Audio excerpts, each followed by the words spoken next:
Magandang araw po sa ating lahat.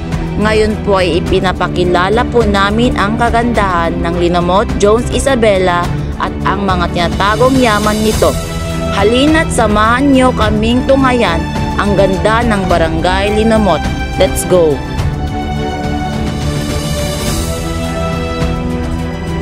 Nanggaling ang salitang Linamot sa nilumot at sa unang presidente sa aming baryo na si Lino Aguirre.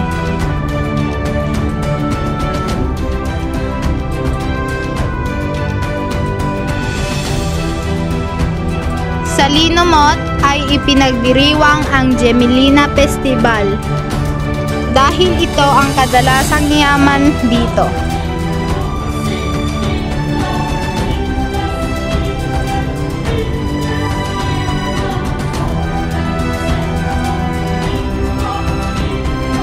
Makikita nyo rin kung gaano kaproduktibo ang Barangay Linamot dahil sa malawak na taniman ng palay at mais.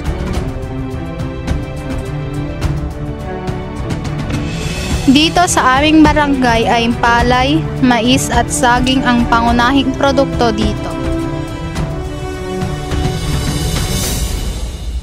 Sa aming barangay, iyong makikita ang ganda at malawak na paaralan ng Linamot Elementary School.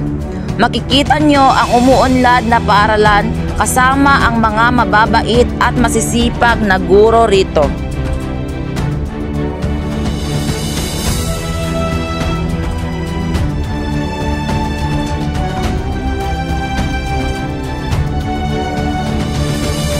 Dito sa aming barangay ay pinamumunuan nito ni Rex S. Pascual.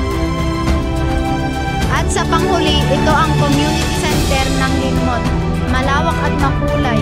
Dito minsan ginaganap kapag may program at